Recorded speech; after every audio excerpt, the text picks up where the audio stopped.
अस्सलाम वालेकुम दोस्तों, क्या हाल है? ठीक हो, खुश हो? राजधानी की कहानी है, सफ़र करने पे इस्लामाबाद का तो रोज़ की कार तुम्हारे नाल सांझी करनी है राजधानी की कहानी।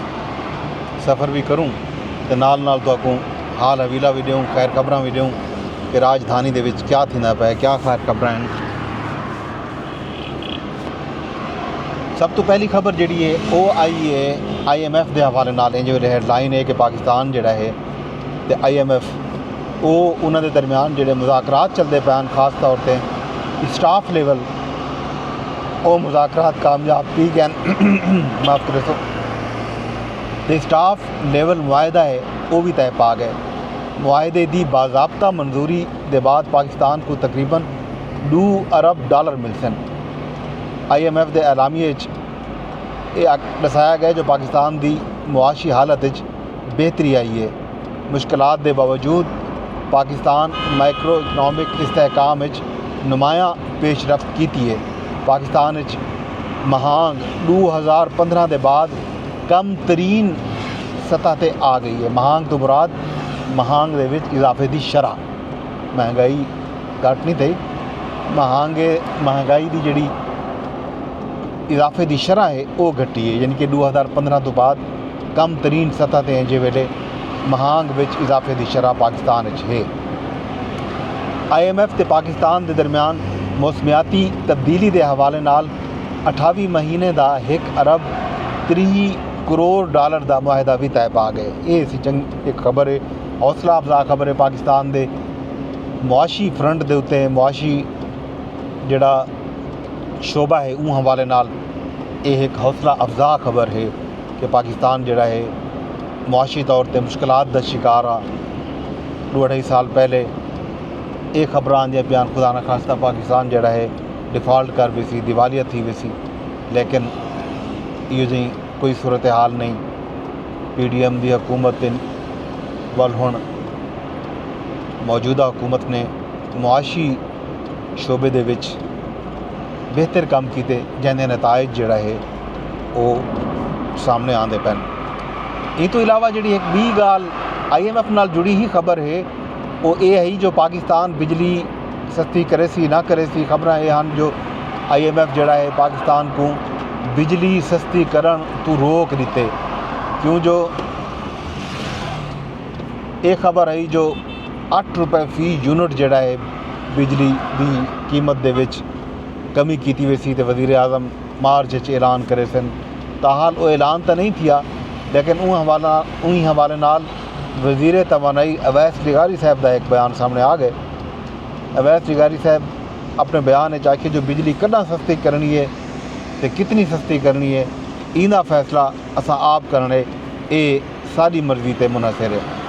कीमत दूनी पहले घटाऊँ या दूनी बाद वज़ीर आज़म ते सारी मर्जी हो सी। पूरी उम्मीद है जो वज़ीर आज़म बहुत जल्दी ये खुशखबरी सुने सन। बिजली की कीमतें ते कमी के हवाले नाल IMF के एतराज़ खबर जो आईया पैन वो बिल्कुल बेबुनियाद हैं। उन्हें दे विच कोई हकीकत कह नहीं। पेट्रोल ते डीजल तो हासिल की गई रकम नाल आवाम को रिलीफ दिता वी सी।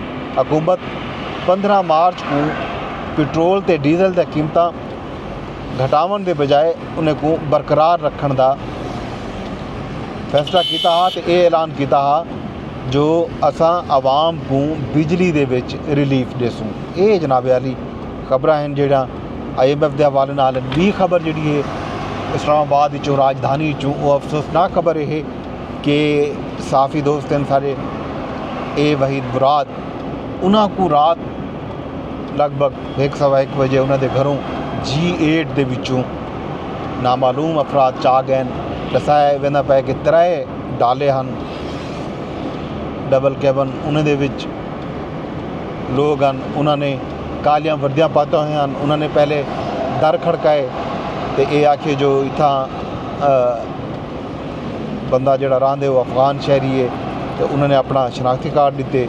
उनके बावजूद उन्होंने दर खड़केंदे रह गए, इसरार करेंदे रह गए, दरवाज़ा तरोड़े ने। दरवाज़ा तरोड़ के वहीद मुराद को चाहते हैं उतना उन्होंने मदर इन ला वहीद मुराद की अहलिया जोड़े हैं वो भी सहाफ़ी हैं, सारे कुलीग भी रह गए। उन्होंने वालदा भी उत ही वो सारे जी कुलीग सहाफ़ी हैं शिंदा नवाज़ बैरून मुल्क मौजूद हैं ई टाइम, उन्होंने भी सोशल मीडिया ते समाजी राबते की वैबसाइट के सारे दोस्त एजाज सैयद ने पहले खबर दी है कि इवें वाक़ पेश है। उनके बाद बहुत सारे सहाफ़ी हैं, उन्होंने जो ट्वीट्स भी हैं। वहीद मुराद एक online digital platform Urdu news है उनके नाल वाबस्ता हैं, उन्हें काम करेंदे हैं। सऊदी अरब की एक कंपनी है, वो ई न्यूज़ आउटलेट को रन करेंदी पई है, चलेंदी पई है। ज़ाहिर है तो क्या इल्ज़ामात हैं, क्यों चाहता गए, इहदे बारे ताहाल कहीं को कोई पता कह नहीं। इस मौके पर एक बे सहाफ़ी हैं सोबान, वो मौजूद हैं। उन्होंने एक दोस्त की कॉल गई है, वो गए पिछों उन्होंने कोशिश की है वीडियो बनाई है, तो एक जड़ा डाला बकौल सोबान दे उन्हें पिछों लग गए, तो उन्हें तशद्दुद का निशाना भी बनाया, तो उन्हें मोबाइल चों वीडियो भी डिलीट कराई है खस के, बल्कि वीडियो उन्हें मोबाइल जड़ा है वो खस के गिन गए, तो नाल मोबाइल का पासवर्ड गिनण वास्ते उन्होंने कनपट्टी ते गन भी रखी गई है बकौल सुबान दे, कि तशद्दुद का निशाना भी बनाया गया। तो वल जी सहाफ़ी बिरादरी है, सहाफ़ी दोस्त हैं, वो कट्ठे थी कि रात कराची कंपनी थाना है उत्तां पहुँचन, तो उन्होंने दरख्वास्त दी है परचा दर्ज करावन की। ताहाल जेड़े वेले तक मैं वीडियो रिकॉर्ड करना पिया, कोई परचा दर्ज नहीं थिया, ना ही वहीद मुराद का पता है कि उन्होंने कित्थां ते क्यों चाह के घिन के गया गए। इस वाक़े तो बाद समाजी राबते की वैबसाइट एक्स ट्विटर के उत्ते मुख्तलिफ सहाफ़ियों के ट्वीट आने पैन इस वाक़े को शर्मनाक तरीन करार देने पैन लोग।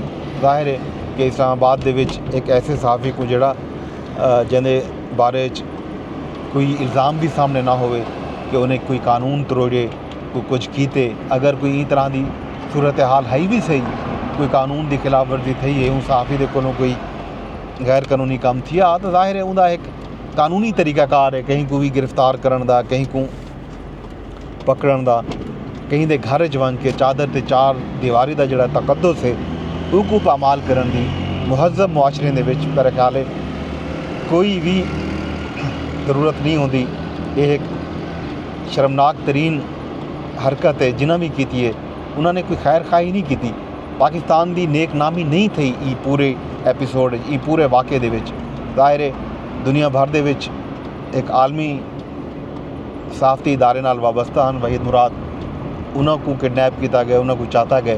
तो ज़ाहिर है ये गाल ये खबर जी है आलमी सतह पर वेसी, उहदे विच पाकिस्तान का नाम बदनाम की सी। जिन्होंने लोगों ने भी ये काम किए उन्होंने ये नहीं सोचा कि वो क्या करेंगे पैन। बहरहाल एक शर्मनाक हरकत है। इंजे वेले तक सहाफ़ती तंजीमें की तरफों कोई रद्द अमल सामने नहीं आया। ज़ाहिर है रात का वाक़या है, यह को रद्द अमल भी आसी पाकिस्तान दे विच। ज़ाहिर है सहाफ़ती तंजीमां खामोश ना रहा सन, तो बाकी जोड़ा है मुख्तलिफ सहाफ़ी जोड़े हैं वो ये वाक़े को शर्मनाक भी करार देंदे पैन, तो इनकी मजम्मत भी करेंदे पैन, तो वहीद मुराद की बाहिफाज़त बादशाबी का मुतालबा भी करेंदे पैन। इन तो पहले तो याद हो सी कुछ नहीं पहले कराची दे विच सहाफ़ी फरहान मलिक को चाह किया गया, उन्होंने खिलाफ मुकदमा दर्ज कर दिया गया पिका एक्ट के तहत। इस तो इलावा सहाफ़ी अहमद नूरानी हैं अमरीका मुकीम फैक्ट फोकस एक वैबसाइट है वो चलेंदन, उन्होंने भिरावें को इतों इस्लामाबाद चो ही दूर भिरा हैं, उन्होंने ताल्लुक ज़ाहिर है सहाफ़त नाल ना, लेकिन वो एक इंजीनियर आन अपना काम कार करेंदे, उन्होंने को भी चाहता कि उन वेले भी इहो कुछ है कि उन्होंने घर गए, घर वन के उन्होंने दरवाजे तोड़न, तशद्दुद का निशाना बनाया, अहमद नूरानी की वालदा को हमशीरत को मोबाइल छिके गए।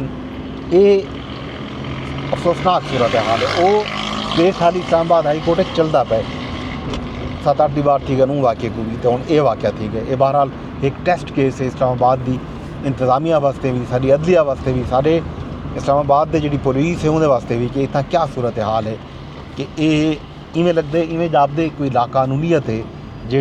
ज़ाहिर है कहीं बलोचिस्तान के दूर दराज इलाके कोई नहीं, कोई सराइकी वसों के दूर दराज इलाके कोई नहीं। खैबर पख्तूनख्वा ते फाटा के जोड़े और फ्रंट एरियाज हैं, ये उत्थों का वाक़या कोई नहीं। ये इस्लामाबाद का वाक़या है और इस्लामाबाद के भी सैक्टर G8 बिल्कुल इस्लामाबाद के दिल दे विच वाक़या है, उत्था ये वाक़या पेश है। बहरहाल ये एक अफसोसनाक सूरत हाल है राजधानी दे विच इहो कुछ चलता पे तो को हाल अभी दिते से ते बाकी खैर खबर जो विफाकी कबीना का इजलास भी होती है उनका हाल अभी भी तो बाकी भी जो case Mohsin Islamabad high court supreme court उनका हाल अभी भी तो कुछ शाम को रेसूँ शाम तक बल्कि अगले विलाग तक की सकते शाम का विलाग ना आ सके अगले विलाग तक मैं को रेसो इजाजत महीने महीने अरताज शक्ल सा कि मेरे विलाग को शेयर लाजमी कर छोड़ा है। फेसबुक ते रेदे बैठे हो तो फेसबुक ते शेयर की वजह, यूट्यूब ते रेदे बैठे हो तो यूट्यूब ते शेयर भी कर छोड़ो, एक लाइक भी कर छोड़ो तो कमेंट भी कर छोड़ो। मेरे चैनल को सब्सक्राइब करो जा तो बेल आइकन भी दबा रहे हो एक्स ते डिठे वे तो एक लाजमी रीपोस्ट कर छोड़ा है। अपने दोस्त अपने होस्ट गदरफर अब्बास को अगले विलाज तक दो इजाजत रब सोने के हवाले।